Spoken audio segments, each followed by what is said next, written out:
Ah! Ah!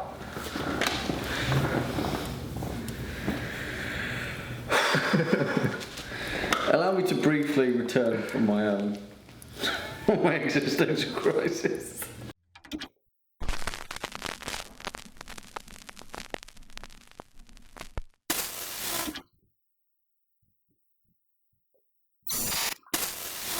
Hello everybody. Welcome back to Ohno. Hope you're having a nice day. What's changed? I think it might be a Friday today. Oh, Yeah. Going straight into that. Go straight into that. Straight off the bat. It's a Friday. Yeah. We'll tell you why later, but yeah, it's a Friday. So, Yeah, I think we're doing that thing again where we're in the past and we're trying. Should we? We do a lot of time traveling with I this show. don't know, it's like the worst intro ever. I'm like so if close to starting again. Wednesday and I don't know, but anyway, it's Friday, guys. So I hope you're having a nice Friday. It's my turn to do a story. I am very excited because this may be a first. This is different. It's just different. It's just quite different. There's going to be some live interaction. No, it's not going to be anything. Still just a story. Don't worry, guys. But definitely going to be different. So just what I would say to you guys is what you've normally expected. Just bear with me. Just see it out to the end. See what Jack thinks. I'm stoked. Hopefully the music helps. I don't know. We'll see. But Music. So we usually get a little bit stoked about the title to this, and to be fair, I'm already stoked. So Yeah. I think the title is gonna push. I think you'll like this title. It wasn't sort of catered to you, but I think looking at it now, I actually think you're really gonna like it. So this story is called Hermes and the End of the Road. I love it. I actually love it already. That's really good.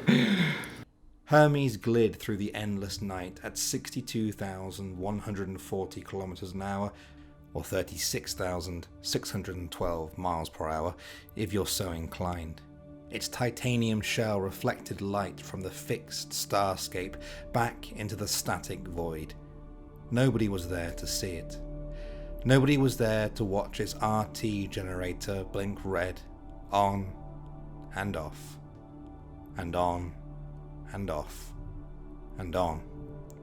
Nobody was there to hear Hermes' plutonium oxide spheres humming into the abyss without so much as an echo in reply.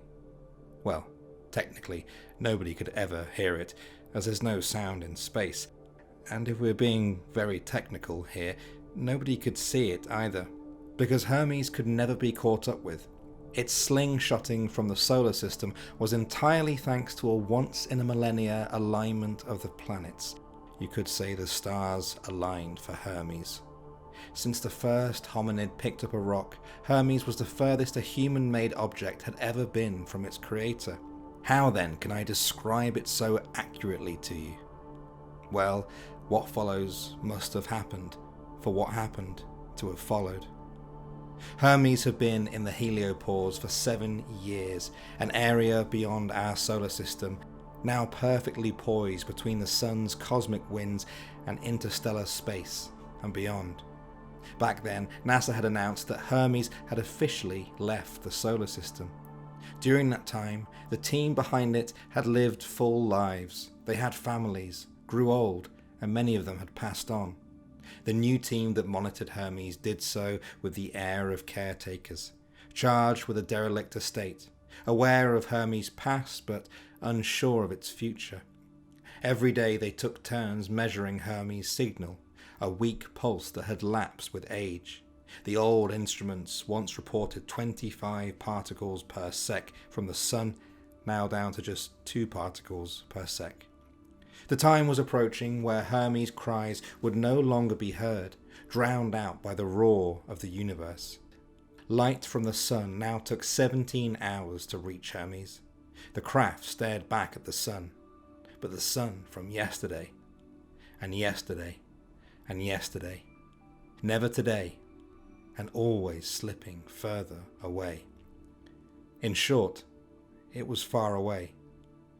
In human language, when something is far away, it must be near to something else, but Hermes was quite simply far from anything. It was in the interstellar medium, the space between stars. The space that makes up most of space, most of our galaxy, most of everything, really.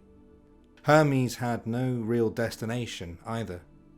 It was thought that 40,000 years after its launch, Hermes would pass within 1.6 light-years of Gliese 445, currently in the constellation of Camelopardalis. Then, 260,000 years later, it would pass within a single light-year of the star TYC 3135521, undeserving of a name or notation except for the fact that Hermes would pass by it in the same amount of time it took for humans to climb down from the trees and make Hermes in the first place. In this indescribably vast scene and these preposterous lengths of time, why then do we join Hermes at this juncture of its journey?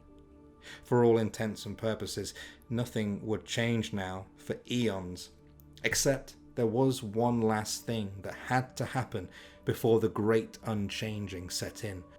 Soon, Hermes would use up all of its power, unable to power even a single instrument. Despite never living, Hermes would be well and truly dead. Not soon as in a few decades or years, months, weeks, or even days. Minutes, to be precise. In fact, just the same amount of time as it will take to finish this story. For this is where we join Hermes, still soaring through the void, on the edge of knowledge, forward, forward, forward, and then, very slightly, to the right. Then more, ever so slightly more to the right, a degree, then 2, then 5. Within seconds, Hermes' course had shifted 45 degrees, and now forwards once more. Its dying instrument sent this wayward change of course back towards Earth. Then, the night sky to its left began to shimmer blue and ripple like a rudder through water, distorting the stars as it ploughed into something. If there was anyone there to see it, they'd probably say it was beautiful. White hot sparks flew from the side of Hermes, sending jets a mile in either direction. And if there was anyone there to hear it, though we know we can't hear in space, it would sound like whales humming in the deep. Every time Hermes wobbled and frayed against the sparks, the sound would have mimicked it.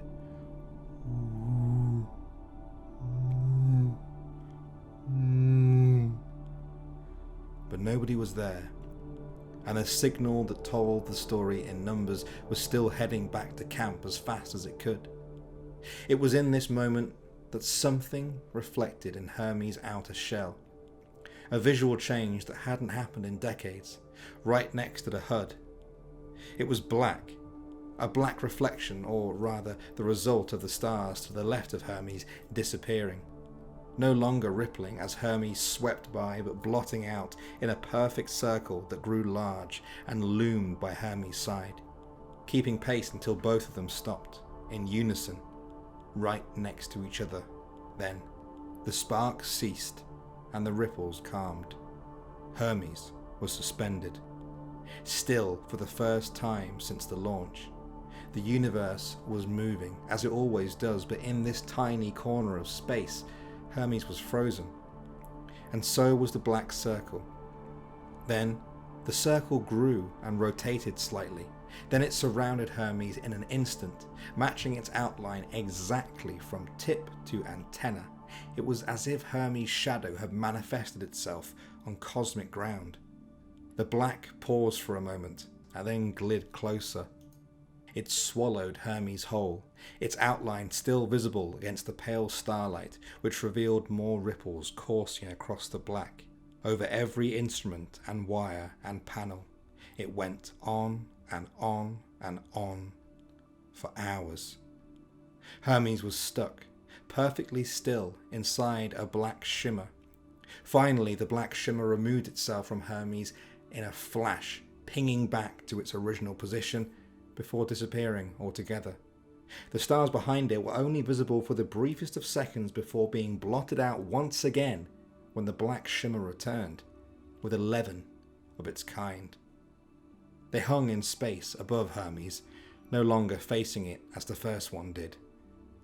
To say they faced anything would be a failure of our language, but if they did have faces and their direction was inferred with precise instruments, you could follow their line of sight back through the interstellar medium, back through the heliopause, through the heliosheath and heliosphere, further still past the orbits of Pluto, Neptune, Uranus, Saturn, Jupiter and Mars, right through the asteroid belt to Earth, suspended in a sunbeam, 18.8 billion kilometers away, or 11.7 billion miles, if you're so inclined.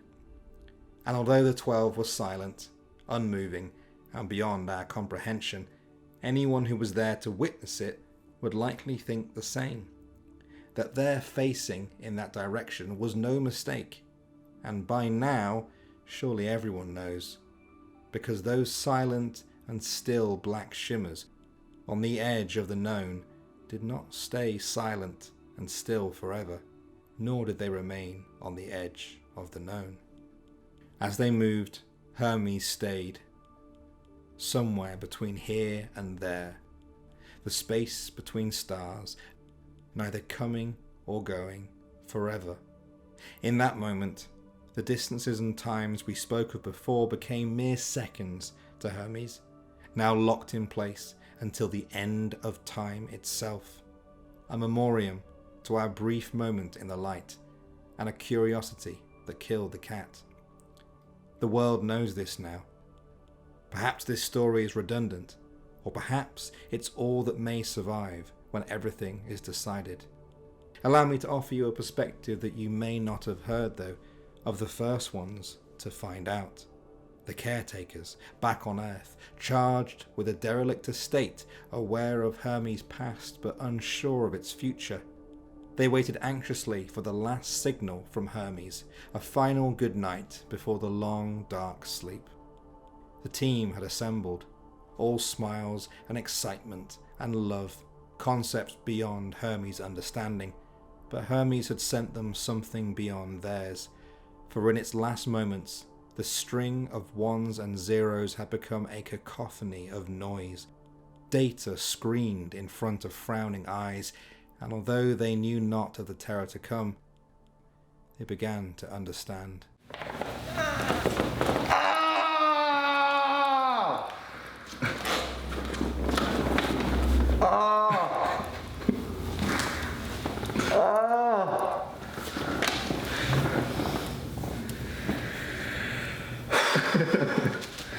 Allow me to briefly return from my existential crisis. I think you just summed the two of us up. You have such a... I don't want to big you up too much. Are you okay? No, yeah. No, I'm not. I don't want to big you up too much. You have such a beautiful way of talking about space. Thank you. And science and that. I was thinking all the way through that story. I think a lot of my reverence for science fiction recently, as in like the past decade, is because of you. I think you put science fiction into a perspective that I can handle, because you, dude, that whole story was just you, like I was like a rocket scientist who would like launch something, but you were the rocket. Like you were incomprehensible to me. Right, okay. Do you know what I mean? Right. Okay. Is that a good analogy? I was just out there. You were just taking that story to somewhere amazing. I almost feel that like trying to analyse the mystery of that would kind of ruin it a little bit. I was worried about as a writing. I was like, I would love it if. I was like, I just want to. I actually wanted. The reason I had to rewrite it a bit because I wanted to just write it from the perspective of an inanimate object, but I had to put a little bit of understanding. Yeah, I can see you doing that through, but you nailed that. You nailed that. Like the first movement of that, I wouldn't even like to call it like an act. Like the first movement of that was very much that, but then you slowly scoped it back into feeling, into kind of understanding, and then snuffed it back out again, because that was the whole point of it, right? Because what you portrayed was knowledge of a civilization reaching a point of what they can know, but then meeting something that they will never know. Mm-hmm. And then that's when you snuffed it back out, because that was fantastic, dude. Shout out to Voyager 1, based on a true story.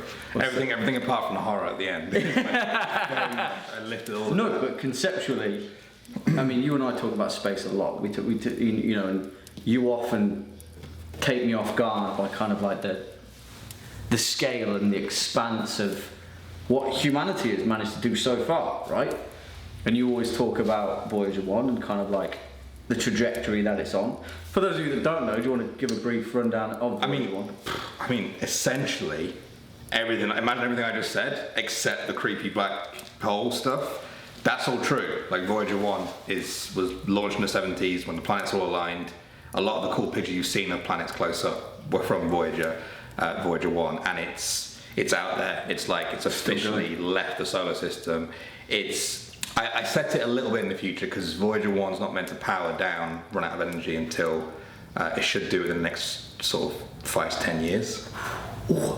So I thought it had longer than that. No, so it's been going for just over 40 years now. It's got about 10 years left, but it will still keep going. And the stuff I said about the husk of it will still keep going, right? Yeah, but I was just thinking like, what did the last thing you heard? It's almost like don't say that. I wanted it to be so a bit horror-like about like when you're on the phone and it's like, hey mom, I'm gonna be okay, don't worry. But then it's like you hear like a noise like, sweetie. I wanted that, but on a cosmic scale. I wanted it to be like, that's the cosmic equivalent. And then just like the last thing they got was this. They heard something in the background almost of this craft, and they thought it would be a nice little like signing off or whatever. You know, you said before we started recording this video today, you said that this wasn't, again, the standards of what we do, which is what Danny and I are trying to do at the moment, is to kind of like find other tendrils that we can explore of kind of creativity in forms of storytelling. And that wasn't a horror story whatsoever. It wasn't whatsoever, but you just demonstrated what we can do with this medium to paint, because that isn't conventional horror. It wasn't even conventional sci-fi. No. It was almost like watching a Carl Sagan documentary. I wanted it to be peaceful. It was so peaceful, dude. It was beautiful. I didn't want it to be like a jump, or I didn't even want the scary bit to be jump. I just want it to be a sort of peaceful. But when you stare at stuff like that, that's what's scary. Yeah. And like, it doesn't matter, the most prosaic kind of like eldritch language can conjure all of these kind of like bleak existential ideals of kind of the unknown. Because you didn't present us with the unknown whatsoever. You did, but you didn't in the horror sense. Mm-hmm. It was almost like reading the manual of the unknown. Mm-hmm. And that is horrifying. That's the human truth of it, right? I just think like it fascinates me. The Voyager 1 and 2 fascinates me. Yeah, it does me too. Just it's kind of like where's when you kind of like put the scale up, right? And you're like, all right, where's Voyager now? And then if you had like a tool to just be like, just instantly give me the game dev access, right? And let's go to the point, like the journey that thing will go on, and it will go on that. I know, and it's just also the fact that we just don't know. We just don't know what it's at any given moment that could happen. At any given second, we don't know shit. It could hit something that we just don't know, and it wouldn't take long. It would take minutes to get back to us the information. No, it would probably take about. I think it would take a few hours, I think, to reach us. Maybe I might be completely wrong, hours or days. I know it's not minutes, but like we don't know. It could be happening right now as we sit here, and we just don't know. And we if we release this video, and then it happens, and then 20 minutes afterwards, we're gonna trip some people out, man. That's some good going. That's some good going. What was the music that you wanted me to listen to? Well, it's just. Well, it would have played. It would have played. It was just space. space. Final sort of- Frontier? No, not Star. I wish it was Star Trek. No, Jean-Luc. just sort of. Just a sort of like mind-blowing space music. Like I really want this story to be like, almost like. Sorry to Cassie, I'm sure I was going to put a great visuals. This is but pre-edit. I almost wanted people to listen to this like eyes closed, lying down with the music and just let their mind. That's how I got it, dude. And every visual that you conjured in my head was kind of like a 3-minute shot of a planet just going past it. And that is so awe-inspiring. That is so awe-inspiring because you know I talk about this a lot and like we don't know shit. I know, we don't know shit, dude. So going back to what we were talking about horror, I know you just touched on that as well. It's like that's what I find scary. It's like we talk about the unknown. The unknown is the scary part. We talk about some of your stories. A lot of your stories that you do, you leave it on that the great unknown. That's what's scary. And we talk about people standing in windows miles away or on the edge of a field miles away, the unknown. And I can't think of like a bigger unknown. And if we're not, if humans aren't, or we aren't all one big entity standing on a rock looking out over the field, and we've sent a little pebble out there, and what if it goes boom, and it hits something in the dark. Yeah. That's what I was picturing, you know? Yeah. Like, that's what I'm picturing. Yeah. I almost don't want to know. Yeah. But I almost Satisfying something. I almost do, but obviously the 12 shadowed orbs were the contact of some kind of alien civilization, right? Yeah. I love the fact that you didn't give us anything for that. I love that. Except because if we're going to get like Trekkie nerds on it, like it's almost like to a degree when they meet Q, but also when they meet the Burke, right? Yes. Just something so unknown, yeah. I want it to be the lack of something. Yes, that's it. It's the absence. Yeah, and they're not scary. They didn't pull a face or anything. I wanted people to picture the feeling of them facing something and having a face, Yeah, that was not beautiful. actually like do that. But yeah, I don't know if you got it, but like it's a Dyson sphere. It's some sort of Dyson sphere. Okay, well, If you guys look up, okay, we're getting very technical. Now. Look at what Dyson spheres are. I knew that there was so much packed into your play-by-play, but I almost didn't want to question it until afterwards. So the tilt of the angle was the gravitational. I was trying to picture describing it hitting something and instantly curving. And obviously, like on a small enough scale, it wouldn't be 45 degrees because it would be constantly changing the degrees, right? But in a circle the size of the solar system, it would go bang, and then it would basically be a straight line to under our understanding because it's so big. Yeah. It's like if an ant was doing a lap of like, I don't know, what's a really big circle? An Olympic running track. Yeah, it's like for so long the ant would feel on that curve, it would be a straight line to that ant. That's what I was trying to picture, like, but it's curving. It's like scraping the edge of this thing, and it's almost like, again, I don't want to give too much away. I'm not really sure, but it's let's just say it's sort of like, imagine planting some crops, right, around a thing, and you don't have your face in those crops all the time, you don't really know what's there, but then you see something.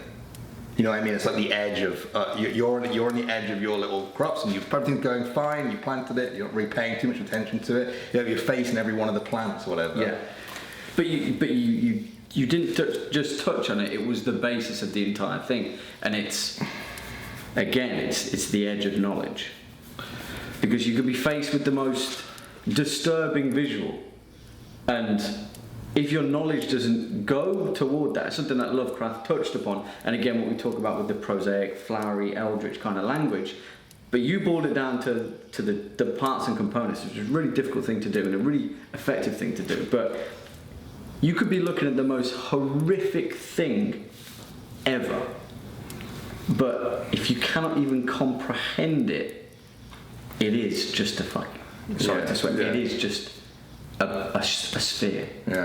Yeah. And I think that will sort of work with Hermes as well, because I really wanted to call him Heath in it as well. But he had a very boisterous tone to him. I know, I wanted, but all right. Before we waffle on too much, I don't want to take up. Yes, I will say one last thing. Like, you know how I like to like get names from things that sort of suit, and like this one was like I already had the story in mind, but I didn't have the name. And when I saw this, I was like, this is it. So Hermes was the emissary and messenger of the gods. Hermes was also the divine trickster, the god of boundaries and the transgression of boundaries, the patron of herdsmen, thieves, graves and heralds. He is described as moving freely between the worlds of the mortal and the divine, and was the conductor of souls into the afterlife. He was also viewed as a protector and patron of roads and travellers. That's why I call it Hermes and the end of the road. And I wanted to be like, so he was the conductor of souls, like he was almost like bring our own doom upon us, like, and it was us. But he had no idea. Exactly. Well, not only did he have no idea, we had no idea. Yeah. So, and he's sort of caught now forever in between the mortal world and like their world, you know. Obviously I got that. Yeah. I'm glad you elaborated on the actual like true meaning behind it. I got that from the off, but Okay, good. Okay. I know you know you're but the god of boundaries is fantastic. Yeah. And what a great way to put it, because it is a boundary and it's transgression of boundaries. It's like touching the void, right? It's a very you did something very well for the channel there. I think sci-fi wise, that was great, man. That was really good. Good job. I can't wait to listen to the music back. Yeah. And see Cassie's fantastic visuals. So awesome. So should be time for a score, I guess. Go on then. My highest so far. My highest so far is 8.35, right? No. I think I've got higher than the Vulcan before. I've given you something higher than the Vulcan before. No, my highest score is. Oh, your highest one. Yeah. Oh, right. I thought you wanted. I'm trying to put everything on the scale. I think it was an 8.4. Something I gave you. I don't think it was a 4. I don't know. No, it wasn't a 4. Two that are higher than an 8.3, I think. Did you? Yeah. It definitely wasn't higher than 8.4. That you haven't given me yet. Because I'm giving you an 8.4. Ah. Because that was watershed. That was watershed. That felt I enjoyed it start to finish, and I think you did something different, which we always kind of like we've been gauging these stories based upon different things. And I'm not just giving it an 8.4 because it is different, because it feels like you shifted tone somewhere that we haven't explored yet, which is a really important thing. Yeah. I'm really pleased with that. It was fantastic, man. It was beautiful. Yeah. I actually cannot wait to watch it back with the visuals and your fantastic voiceover, and just kind of see the incongruence of space and your story of. I'm jealous of these guys. I know, right? I know, because you've just seen that. We haven't seen that yet. All right. But Danny painted a very beautiful picture. We touched on it before. You're watching this video on Friday because Danny and I are incredibly busy at the moment. We'll have put a community post out. We're going to scale things back down to once per week, so we can focus more on making fantastic stories like this, rather than it takes a lot for us to sit down and kind of like consistently churn out 2 a week. Yeah. So we're both going to be kind of enjoying our own freedoms a little bit more. We've got a lot going on, but yeah, one per week. Standard will hopefully stay good enough for you guys. Yeah. No, it's good enough for us, definitely. and if you want to discuss the details of all of this more with us, we have our own subreddit now, which Jack set up. It will be in the comment links down below. So go and join that. It's basically our forum now for talking to you guys and hearing what you think. So yeah, we'll talk to you guys about 1 a week. Whether we're going to do that in the short term, in the long term, or who knows? Who knows what we're gonna do with that? But we want to talk to you guys and hear what you have to say about that. So go and check it out. All right, when it comes to blowing this fire out, then I don't have any idea for blowing a fire out seems so cosmically insignificant to what Hermes just went through. I think it's kind of poetic, but it is actually quite. But nice. I also don't, there's no. Should we leave the fire burning for Hermes? Yeah, I like that. And we should just go.